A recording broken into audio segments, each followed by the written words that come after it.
잠시 기도하도록 하겠습니다. 하나님 아버지 감사합니다.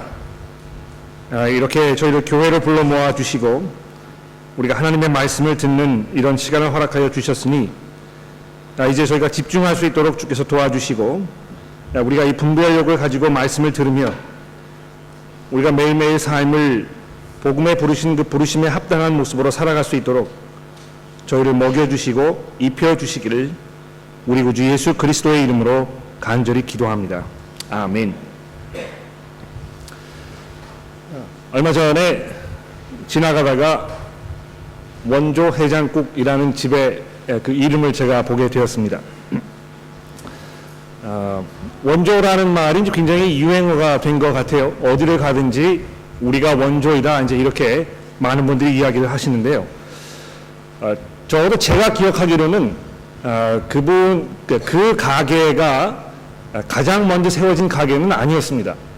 그러니까 뭐 가장 먼저 세워졌다는 의미 이외에 다른 뜻으로 아마 이제 원조라 이렇게 그 이름을 붙인 것 같은데 어떤 의미에서 원조인지에 대해서는 저도 잘 모르겠습니다. 뭐 해장국이 거기 하나만 있는 게 아니고 또 그분이 해장국을 만든 것도 아니고 도대체 어떤 뜻에서 이제 원조인가 이런 거 제가 고민을 많이 해봤어요. 원조라는 말이 굉장히 좋은 말인 것 같아요. 원래 이제 우리가 이거를 우리 소유이고 이것이 우리 것이다, 우리가 진짜이다, 뭐 이런 그 의미를 아마 담고 있는 것 같은데 우리가 알고 있는 이 기독교의 신앙이 원조인지 이 교회가 원조 교회인지 이런 걸 우리가 어떻게 알 수 있습니까? 교회 이름을 원조 교회라고 이렇게 다는 것도 뭐 그렇게 나쁘지 않은 거라고 생각을 하게 됩니다. 그런데 이 원조라는 말을 교회 앞에다 갖다 붙이면 아마 이제 그런 그 비난이 쏟아지겠죠. 어떻게 이렇게 교만하게 자신만만하게 자기만 가장 그 정통성이 있는 그런 교회라고 주장할 수 있느냐 이런 질문을 아마 받게 될 것입니다. 사실 얼마나 많은 그 교파가 기독교 안에 존재를 하고 또 그 안에서 얼마나 서로 다른 신학적인 견해가 있는 것입니까? 우리가 뭐 서로 공존하는 그런 세계에 살고 있기 때문에 너무 자기 것만 맞다고 이렇게 고집하지 말고 서로 절충해 가면서 서로 이 예를 지켜가면서 상대방의 의견과 생각을 존중해 줘 가면서 우리가 이 평화롭게 지내는 것이 더 중요한 것이 아니냐, 바로 그런 모습이 원조의 모습이 아니냐, 이렇게 우리가 생각을 할 수 있을지도 모르겠습니다. 그래서 가급적이면 이 충돌을 우리가 피하고 가급적이면 서로 마찰을 우리가 멀리하고 서로 이 평화롭게 아주 즐겁게 서로 공존하는 그런 삶을 살자고 이렇게 이야기를 많이 하는 것입니다. 그러나 오늘 본문에서 우리가 살펴보듯이 또 기독교 역사를 우리가 돌아볼 때 확인할 수 있듯이 항상 교회는 이 정통성의 문제에 대해서 아주 중요하게 생각을 해왔습니다. 사실 16세기에 종교개혁이 일어났을 때도 어떤 면에서 이것은 이 정통성의 문제에 관한 그런 논의였다고 생각을 해도 큰 차이가, 큰 그 문제가 아닐까라고 저는 생각을 합니다. 실제로 요즘에도 이 로마 캐톨릭 교회가 개신교에 대해서 가지고 있는 견해를 이렇게 보게 되면 이 개신교는 정통성이 결여되어 있다. 이것이 진짜 교회가 아니고 진짜 교회가 있었는데 그 교회가 갈라지면서 어떤 그 다른 부류의 교회가 생겨난 것이다. 이렇게 이야기하는 경우가 많이 있죠. 또 반면에 개신교에 있는 분들은 이 로마 카톨릭 교회가 이단가 뭐 이렇게 이야기를 하지 않습니까? 또 어떤 분들은 그런 이야기 할 필요 없다고, 우리가 다 같은 하나님을 믿고 있기 때문에 서로 이렇게 공격하고 비난하고 이렇게 하지 말고 우리가 무슨 어떤 색채의 신학을 가지고 있든지 서로 공존하고 존중하고 아껴주자, 이런 생각을 우리가 하게 되는 것입니다. 그래서 교회에서 어떤 그 진리의 문제를 가지고 아주 그것을 중요하게 생각하고 어떤 면에서 잘못을 이렇게 지적하고 또 성경이 무엇을 말하는 것인가에 대해서 서로 그 디베이트를 하고 이런 작업이 별로 그렇게 도움이 되지 않는다는 생각을 많은 분들이 하고 있는 것 같습니다. 우리가 그런 그 배경을 뒤로 하고 오늘 우리 본문 말씀을 살펴보면서 이 정통성의 문제에 관해서 조금 생각을 해보도록 하겠습니다.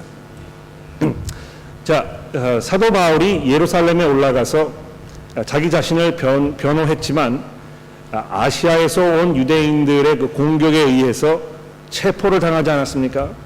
그래가지고 거기에서 이 가이사랴라는 곳으로 압송이 되어가서 로마 총독으로 있던 이 벨릭스라는 그 총독 앞에 사도 바울이 이제 서게 된 것입니다. 그 앞에 예루살렘에서 대제사장과 여러 무리들이 이제 도착을 해가지고 그 사람들도 서 있고 바울도 서 있고 벨릭스가 중간에서 이 판결을 내리는 그런 상황이 지금 24장에 소개가 되고 있는 것입니다. 자, 그럼 본문을 한번 살펴보도록 할까요? 여러분 성경을 가지고 계십니까? 사도행전 24장의 말씀을 살펴봐 주시기를 바랍니다. 자, 이 닷새 후에 대제사장 아나니아가 어떤 장로들과 또 이 변호사 더둘로라 하는 직업 변호사를 데리고 총독 앞에 이제 서게 되었다고 이야기를 하고 있습니다. 변호사분들이 이제 굉장히 말을 잘하시기 때문에 이 누구를 데려다가 아주 날카롭게 요점만 딱 정리를 해서 이야기를 하면 그 의견이나 생각을 관철하는 그런 그 효과를 얻을 수가 있지 않겠습니까? 그래서 이 더둘로가 3절에서 이 벨릭스에게 이렇게 말을 시작을 합니다. 벨릭스 각하여 우리가 당신을 힘입어 태평을 누리고 또 이 민족이 당신의 선견으로 말미암아 여러 가지로 개선된 것을 우리가 어느 모양으로나 어느 곳에서나 크게 감사하나이다. 당신을 더 괴롭게 아니하려 하여 우리가 대강 여짜옵나니 관용하여 들으시기를 원하나이다. 이 아첨도 이 정도면 정말 도가 넘은 그런 정도라고 생각을 합니다. 사실 이 당시에 얼마나 많은 유대인들이 로마 사람들의 그 압제하에서 큰 어려움을 당했는지 모릅니다. 얼마나 많은 사람들이 그 십자가의 처형을 당하고 그런 상황이 있었습니까? 그런데 이 대제사장이라는 사람이 이 변호사를 불러다가 이야기를 하면서 사실이 아닌 것으로 지금 바울을 공격하고 있는 것입니다. 얼마나 이 당시에 유대 지도자들이 진리에는 관심이 없고 자기의 이익과 자기의 생각만을 관철시키려는 그런 건강하지 않은 생각으로 무장되어 있던 사람인가 우리가 이거 생각해 볼 수 있습니다. 여러분 마키아벨리라는 이야기 들어보셨죠? 어떤 방법과 어떤 수단을 동원해도 좋은 결과를 얻으면 그 결과가 방법을 정당화시킨다고 이렇게 생각을 하는 것입니다. 그래서 이 교회 안에서도 법을 우리가 조금 어겨도 결국에 그것이 좋은 결과를 가져오면 그렇게 좀 해도 되는 거 아니겠습니까? 이렇게 우리가 생각을 하게 되는 것이죠. 그러나 그렇지 않습니다. End does not justify the means. 이 결과가 방법을 정당화시키지 않는다는 것입니다. 그러나 유대 지도자들이 그런 생각을 가지고 있지 않았고요. 이 더둘로라는 변호사를 통해서 이제 세 가지 내용으로 사도 바울을 고소하는 것을 보게 됩니다. 보실까요? 5절에 보시면 첫 번째 고소 내용이 있는데 우리가 보니 이 사람은 전염병 같은 자라 천하에 흩어진 유대인들을 다 소요하게 하는 자요. 이 첫 번째 고소 내용입니다. 사람들을 선동해서 정말 이 사회가 혼란하게 만들고 이런 사람이라는 것입니다. 두 번째로 나사렛 이단의 우두머리라는 것입니다. 이 기독교의 정통 신앙에 대해서 지금 가장 먼저 내리는 이 판결이 무엇입니까? 이단이라는 것입니다. 세 번째로 6절에 그가 성전을 더럽게 하려 함으로 우리가 붙잡았다 이렇게 해서 이 신성을 모독하는 그런 사람이라고 이렇게 세 가지로 고소 내용을 지금 가지고 벨릭스 앞에 서 있습니다. 자, 이런 그 내용을 듣고 이제 사도 바울이 자기를 변론하게 되는 것이죠. 할 말이 있으면 해봐라. 재밌는 사실은 예수께서 그 빌라도 앞에서 체포를 당하셔서 변론할 기회를 주었을 때 예수님 아무 이야기도 하지 않지 않으셨습니까? 왜 그러셨습니까? 십자가 위에 달려 돌아가는 것이 하나님께서 그리스도에게 정해놓으신 그 목적이었기 때문에 그렇습니다. 예수님께서 하나님의 뜻에 그 순종하시는 모습을 계속 보여주고 있는 것입니다. 그런데 사도 바울은 여기에서 자기 자신을 아주 적극적으로 변론하고 또 아주 날카롭게 이 고소된 내용에 대해서 반박을 펼치는 것을 볼 수 있습니다. 왜 그런 것입니까? 지금 이 기독교의 정통성의 문제가 달려있기 때문에 그런 것입니다. 한번 살펴보도록 할까요? 첫 번째로 사도 바울이 뭐라고 이야기하고 있습니까? 11절에 보십시오. 당신이 알 수 있는 바와 같이 내가 예루살렘에 예배하러 올라간 자가 이틀밖에 안 되었고 그들은 내가 성전에서 누구와 변론하는 것이나 회당에 또는 시중의 무리를 소동하는 것을 보지 못하였으니 이제 나를 고발하는 모든 일에 대하여 그들이 당신 앞에서 내세울 것이 없습니다. 아주 분명하게 자기의 그 상황과 설명을 지금 얘기하고 있는 것입니다. 실제로 이 사도행전을 우리가 쭉 살펴보게 되면은요, 어느 곳에서도 사도 바울이 사람을 선동해서 사회에 혼란을 불어왔다는 그런 내용은 설명되어 있지 않습니다. 여러분 이 13장에 보시면 비시디아 안디옥에서 이제 사도 바울이 처음 복음을 전했을 때 거기에 큰 그 폭동이 일어났었는데요. 그 상황을 누가가 뭐라고 설명을 하고 있냐면 유대인들이 경건한 귀부인과 그 신의 유력자들을 선동하여 바울과 바나바를 박해하여 그 지역에서 쫓아내었다. 이렇게 아주 분명하게 설명을 하고 있는 것이죠. 기억나십니까? 이 빌립보에 갔을 때 빌립보라는 도시에서 사도 바울이 교회를 개척했을 때 어떤 상황이 벌어졌습니까? 이 점을 치는 그 여종이 있었는데 그 여종의 주인이 자기 수입이 줄어드는 것을 보고 나서 어떻게 했냐면 자기 수익이 소망이 끊어진 것을 보고 바울과 실라를 붙잡아 장터로 관리들에게 끌어갔다가 거기에서 폭동이 일어나게 된 것입니다. 또 데살로니가에 갔을 때도 마찬가지였고 또 19장에서 보는 이 에베소에서 일어났던 사건도 마찬가지입니다. 우상을 만드는 데메드리오라는 사람이 자기 사업이 이 그리스도의 복음으로 인해서 점점 수익이 줄어들 것을 염려해가지고 거기에 우상 만드는 사람들 다 불러다가 폭동을 일으켜서 난리가 났던 것을 우리가 기억하게 되는 것이죠. 여러분 그리스도인들은 무력으로 법을 어기면서 소란스럽게 우리의 주장을 관철시키려고 이렇게 하지 않습니다. 여러분과 저는 정말 진리에 헌신된 사람들입니다만 진리에 헌신된 것이 사회에 혼란을 가져오는 그런 그 방법을 정당화하지 않는다는 것입니다. 오히려 사도 바울이 곳곳에서 말씀하고 있습니다만 우리 그리스도인들이 가져야 할 이 정부에 대한 우리의 자세는 무엇입니까? 하나님께서 그들을 세워놓으셨다는 것을 우리가 인정하고 받아들이는 것입니다. 어떤 그 철학자가 이야기했듯이 악법도 법이라는 사실을 우리가 인정하는 것입니다. 어떻게 그럴 수 있습니까? 얼마나 많은 사람들이 사회에서 불이익을 당하고 사회 정의가 없어져 버리고 많은 사람들이 부정과 부패를 저지르고 이런 상황이 벌어지는데 어떻게 우리가 가만히 있을 수 있겠습니까? 가만히 있을 수 없지요. 우리가 분명히 일어나서 진리를 선포해야 할 것입니다. 그러나 진리를 선포했을 때 우리가 치러야 할 그 대가가 있겠지요. 그 대가를 우리가 겸손히 받아들이는 것, 이것이 그리스도인들이 온전히 해야 할 삶의 모습인 것입니다. 여러분 예수께서 어떻게 하셨습니까? 마태복음 26장에 보면 겟세마네 동산에서 체포를 당하셨잖아요. 체포를 당했을 때 예수님의 제자 한 사람이 칼을 뽑아가지고요 거기에 있던 군인의 귀를 자르지 않았습니까? 그때 예수님께서 뭐라고 이야기하셨습니까? 예수께서 이르시되 내 칼을 도로 칼집에 꽂아 넣어라.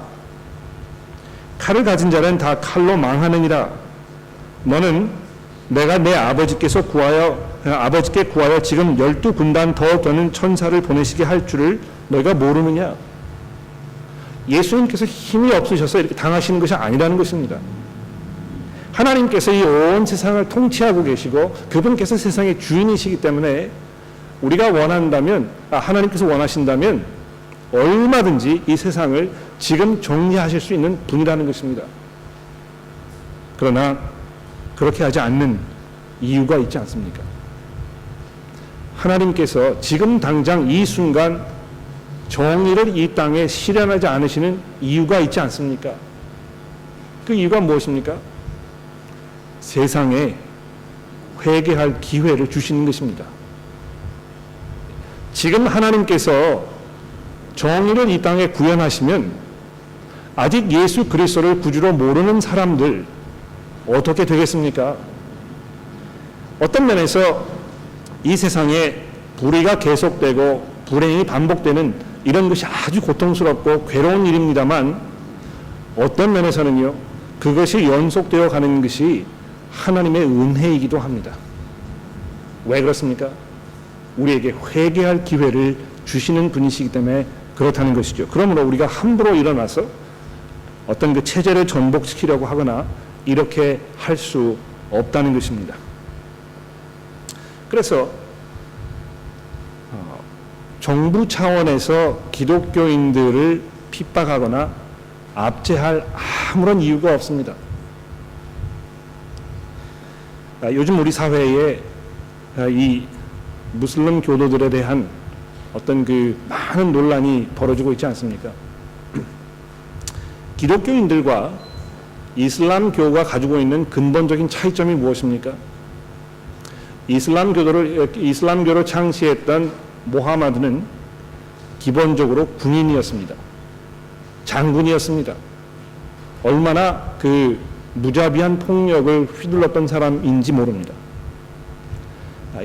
6세기 정도에 이 이슬람교가 시작이 되었을 때 이슬람교를 널리 펼치기 위해서 모하메드가 취한 방법이 무엇입니까?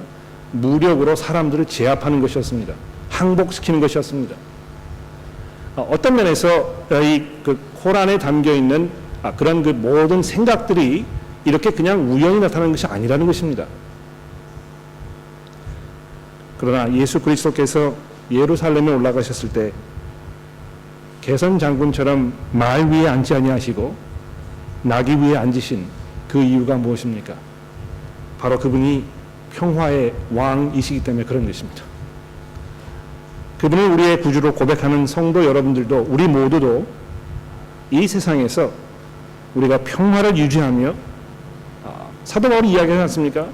너희가 이 권세 잡은 자들을 위하여 기도하되 우리가 평화롭게 이 예수 그리스도의 복음을 증거할 수 있는 그런 사회적 여건이 유지될 수 있도록 나라를 위해서 기도하라. 이것이 우리 성도들의 바른 모습인 것입니다.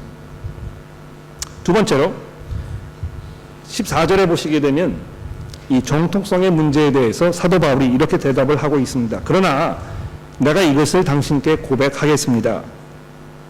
나는 그들이 이단이라 하는 도를 따라 조상의 하나님을 섬기고, 첫 번째로 우리 조상들이 섬긴 그 하나님을 내가 지금 섬기고 있다. 첫 번째로 이야기하는 것입니다. 두 번째로 율법과 선지자들의 글에 기록된 것을 내가 다 믿고 있습니다.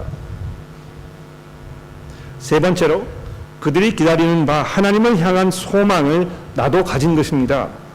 이렇게 해서 지금 이 기독교 예수 그리스도를 구주로 고백하는 그리스도인들의 신앙이 이 유대교가 이야기하고 있던 구약 성경이 이야기하고 있던 그 신앙과 동떨어진 것이 아니라는 것을 지금 사도 바울이 강조해서 이야기하고 있습니다.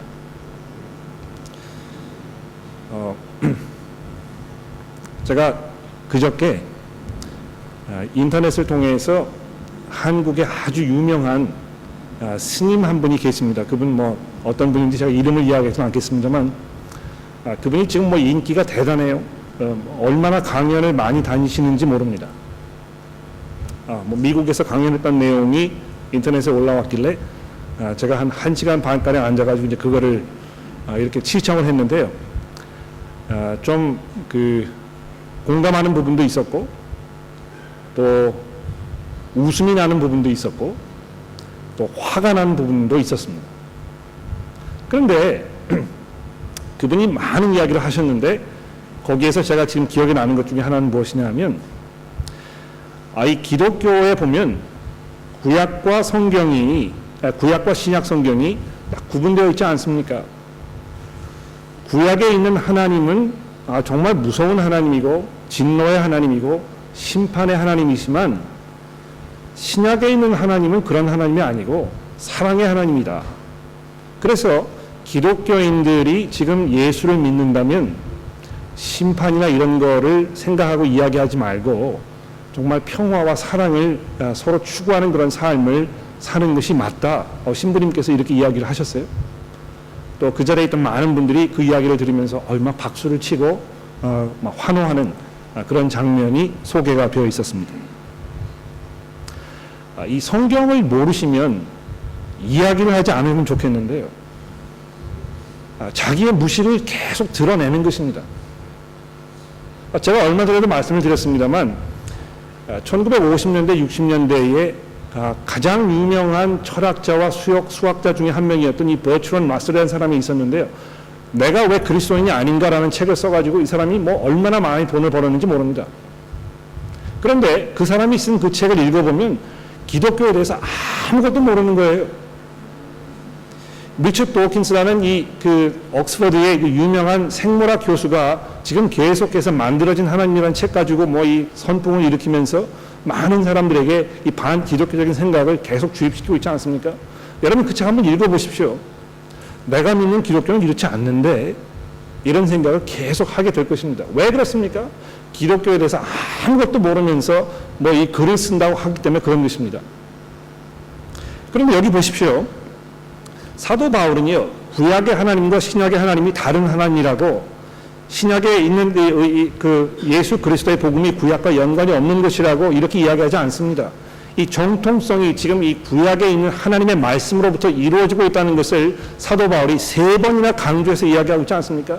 내가 믿는 하나님이 바로 우리 조상들이 믿는 하나님이시고 내가 믿는 바가 이 율법과 선지자의 글에 기록된 것이라고. 그래서 그들이 기다리는 그 소망하는 바, 곧 의인과 악인의 부활이 있을 것을 나도 믿는 것이라고 이렇게 이야기하고 있습니다. 자, 여기 여러분 신앙의 정통성이 지금 여기 소개되고 있습니다. 사도행전을 우리가 계속 읽어보게 되면은요, 참 기독교의 신앙이 무엇인지를 사도 바울이 여러 번 소개하면서 항상 무엇을 이야기했습니까? 죽은 자의 부활에 대해서 이야기했습니다. 그냥 단순히 예수 그리스도께서 부활하셨다는 것, 그것만을 이야기하는 것이 아니고요, 죽은 자들의 부활이 있다는 것을 이야기했다는 것입니다. 모든 사람들이 다 죽게 되어 있지요. 그런데 그 죽었던 모든 사람들이 육체적으로 부활할 날이 올 것이라는 것입니다. 이것이 기독교의 신앙이 이야기하고 있는 가장 중요한 사실 한 가지입니다. 여러분 이 세계의 어떤 종교에 대해서 살펴보십시오. 유교에서 죽은 사람들의 부활에 대해서 이야기하지 않습니다. 불교에서는 윤회설을 믿어서 죽은 사람이 계속 한도 끝도 없이 반복적으로 죽었다 살았다 하면서 이 해탈하는 이런 거 이야기하지 않습니까? 그러나 기독교에서 이야기하는 그 부활이라는 것은요, 우리가 한 번 태어나서 살고 죽은 다음에 한 번 부활해서 그 다음에 있는 영원한 하나님의 심판이 있을 것이라는 것을 이야기하고 있다는 것입니다.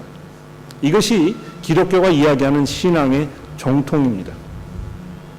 그러므로 우리가 이 예수 그리스도의 부활에 대해서 이야기하면서 하나님의 이 심판에 대해서 이야기하지 않을 수가 없습니다.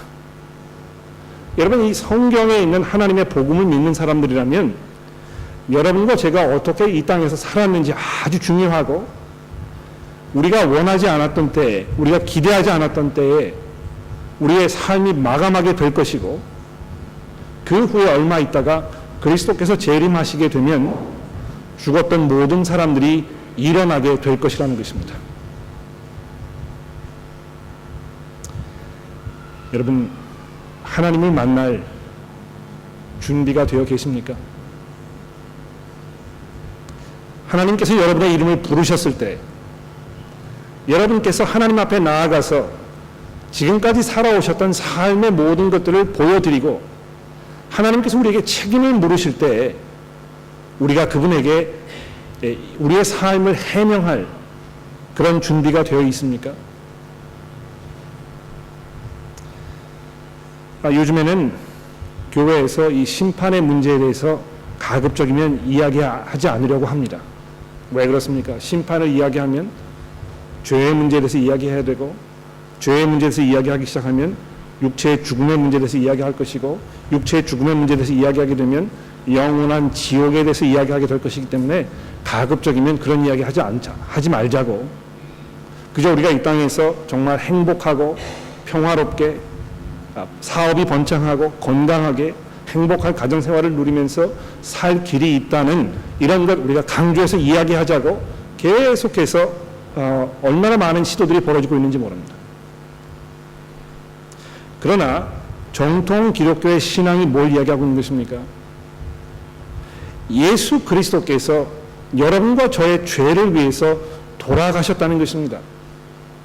하나님께서 죄를 얼마나 미워하셨는지 이 죄인과 하나님께서 공존하실 수가 없어서 우리가 하나님으로부터 쫓겨남을 당했는데요. 그냥 쫓겨난 상태로 내버려두지 아니하시고 하나님께서 그들을 부르셨다는 것입니다. 예수 그리스도의 피를 통해서 우리를 거듭나게 하시려고, 죄를 용서하시려고, 우리가 하나님의 자녀가 되게 하시려고 우리를 부르셨다는 것입니다. 그래서 그 하나님의 놀라운 은혜 가운데 우리가 의지하기만 되면 우리가 하나님과 화해할 수 있고 하나님의 영원한 생명 가운데 우리가 이 천국의 삶을 누릴 수 있다고 성경이 우리에게 약속하고 있는 것입니다. 이것이 바로 기독교 신앙의 정통성인 것입니다. 여러분이 보십시오. 사도 바울이요, 내가 어느 교단 소속이고 내가 어디에서 안수를 받았고 내가 어느 가문에서 태어났고 우리 교회가 지금 어떤 그 뿌리를 가지고 있고 몇 년이나 되었고 이런 거 이야기하지 않습니다. 신앙의 정통성이 무엇입니까? 출석하고 있는 교회가 정통적인 성경적 교회라는 것을 우리가 알 수 있는 유일한 길이 무엇입니까? 그 교회가 예수 그리스도의 복음을 믿고 있는가입니다. 그것은 그 교회가 어떤 무슨 교단에 공식적으로 가입되어 있는가 아닌가 이런 문제로 해결된 문제가 아니라는 것입니다. 그 교회에 어떤 그 목사가 있는지, 무슨 운영 체계가 잘 이루어져 있는지, 이 구역이 잘 짜져 있는지, 뭐 교회 건물에서 모이고 있는지, 그 교회 성가대가 있는지 이런 문제로 교회의 정통성이 판결되지 않는다는 것입니다.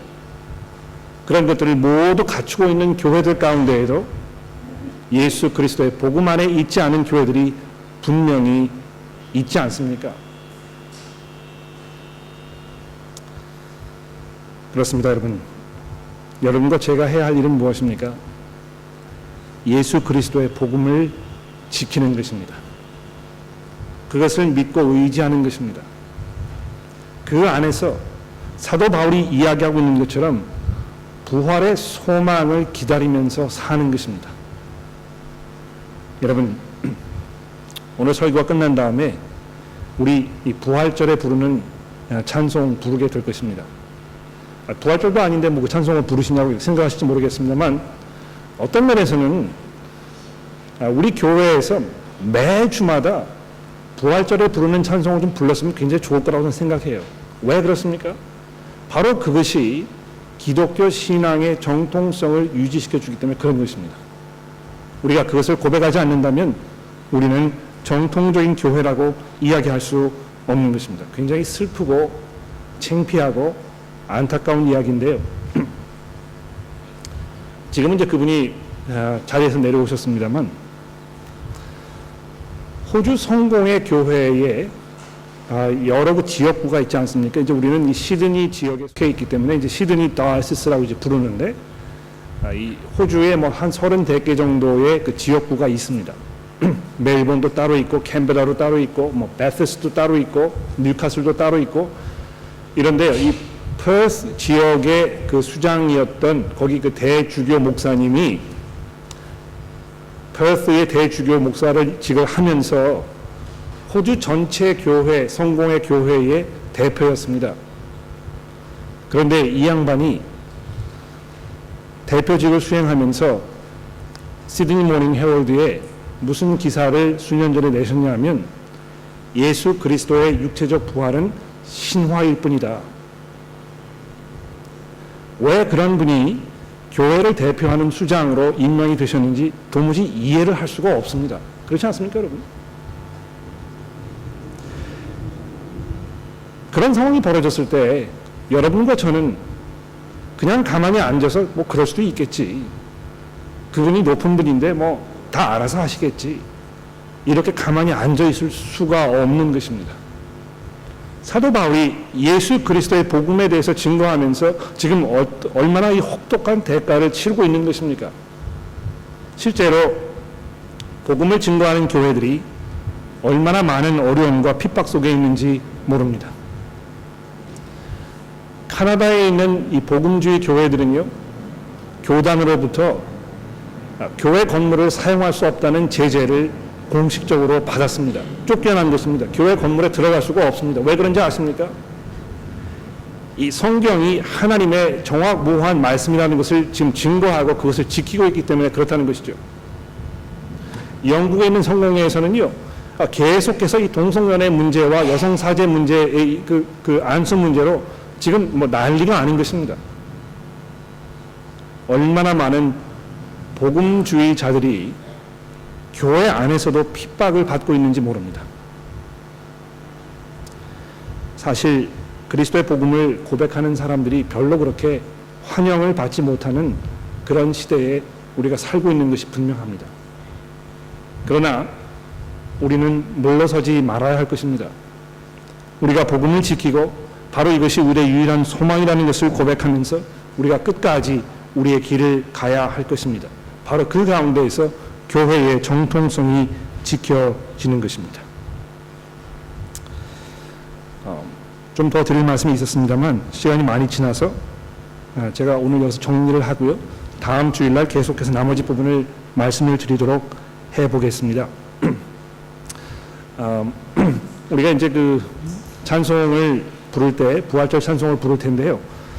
여러분이 정말 그 부활의 소망 가운데 기뻐하는 마음으로 우리의 신앙 고백으로 찬송을 하게 되기를 바라고요. 지금 이 시간에는 우리 그 설교를 들으시면서 본문을 보시면서 우리가 새로 깨달은 것이라든지 감사해야 할 것이라든지 이런 것들을 좀 정리하는 그런 시간을 가져보도록 하겠습니다. 그런 후에 오늘은 질문을 좀 받아봤으면 좋겠는데 혹시 질문이 있으시면 잠시 후에 질문을 해주시면 감사하겠습니다. 여러분 주보에 빈 안에 여러분 그 생각하셨던 것들을 좀 적어주시는 시간을 가져주시기 바랍니다. 네, 우리 이수주 교원님 질문이 있으신데요? 저는 지금 바울이 그 유대인들로부터 당한 그 고발을 자기가 변론을 하면서 그들이 믿었던 same hope 15절에 나왔던 그 같은 그 의인과 악인의 부활을 나도 믿었다. 그리고 다시 한번 그것을 더 강조하기 위해서 21절에 내가 그들의 죽은 자의 부활에 대해서 그것으로 인해서 내가 또 고발당하고 있다라고 얘기를 계속 하고 있거든요. 근데 그 얘기는 결국은 유대인들이 믿은 정통성을 나도 믿었고 그들 나도 행했다. 근데 그것으로 인해서 내가 결국은 고발당하고 있다. 그 얘기는 그 정통성에는 다르지 않지만 무엇인가가 다른 것이 분명히 있다는 얘기잖아요. 그러면 결국은 정통성의 문제가 아니라면 그 정통성을 이루는 분이 예수님이었다는 그 사실, 그것으로 인해서 내가 지금 이렇게 이 자리에 있다. 그것을 암시하고 있다고 보거든요. 그러면 결국은 정통성이 과연 여기서 그렇게까지 이 본문에 관해서 그렇게까지 큰 역할을 했는지 하는 생각이 좀 듭니다. 네, 알겠습니다. 예수님께서 유대 지도자들에게 누차에 하신 말씀이 있습니다. 무엇입니까? 너희가 성경을 믿지 않는다. 그렇게 너희가 성경에서 구원이 있을 것을 믿는다고 하면서 성경을 연구하지만 그 성경이 증거하는 바는 바로 나다. 이렇게 얘기하셨거든요. 기억나십니까? 요한복음에서 말씀하셨는데 수차례 예수님께서 유대인들에게, 특히 유대 지도자들에게 성경이 증거하고 있는 바가 바로 나인데, 거기 이렇게 이야기하셨을 때 그 성경이라고 뭘 말하는 것입니까?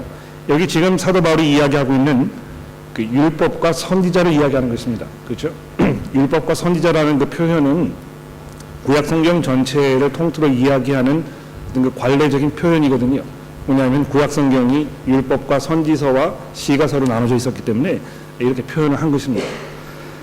그런데 유대인들이 그 성경을 믿는다고 하면서도 실제로 성경을 믿지 않았다는 것이 어떻게 우리가 알 수 있느냐 하면, 예수께서 오셔서 죽은 자들을 불러 일으키시는 그 모습을 보면서 하나님의 그 부활의 시대가 왔다는 것을 그들이 받아들이려 하지 않았다는 것입니다. 결국은 그러한 것들을 통해서 이 유대 지도자들은 부활의 시대만 부인한 것이 아니고 예수 그리스도 그분 자체를 부인한 것입니다. 왜냐하면 예수님께서 부활 시대의 첫 열매이시기 때문에 그런 것이죠. 그분이 오셨다는 것을 이해하게 되고 그분이 메시아라는 것을 고백하게 되면 부활의 시대가 시작이 되었고, 부활의 시대가 시작이 되면 죽은 사람들이 일어나는 것이 별로 그렇게 대단한 것이 아니라는 것을 이해하게 되었을 것입니다. 오늘 아침에 우리가 왜 다니엘서를 읽었습니까? 거기에 보시게 되면 분명히 이 죽은 자들의 부활에 대해서 얘기하고 있거든요.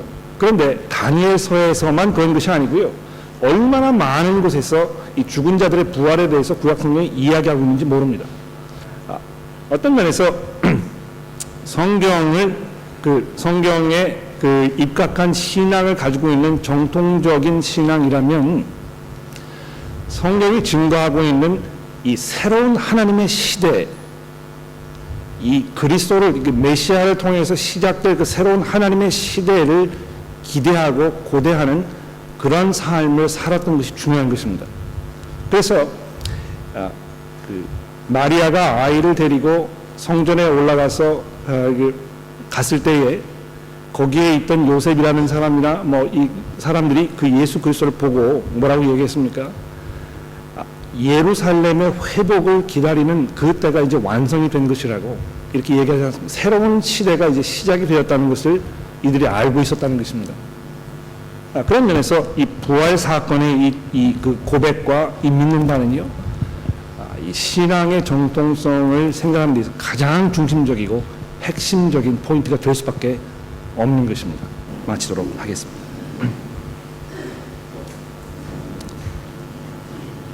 하나님 아버지,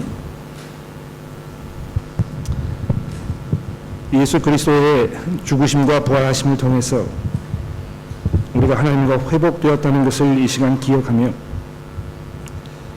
하나님 나라에 대한 그 부활의 소망으로 저희들의 마음을 위로하여 주시고 격려하여 주시기를 기도합니다. 하나님, 비록 이 땅에서 저희가 혼돈과 또 환난과 어려운 가운데 우리의 삶을 살고 있는 것이 분명합니다만, 그러나 그리스도께서 돌아오실 때에 모든 것들을 정리하실 것이고 그리스도를 구주로 고백하는 모든 이들을 그 품에 안으실 것이라는 것을 우리가 기대하면서 우리의 삶을 인내함으로 경건함으로 담대하게 살아갈 수 있도록 저희를 도와주시기를 우리 구주 예수 그리스도의 이름으로 간절히 기도합니다.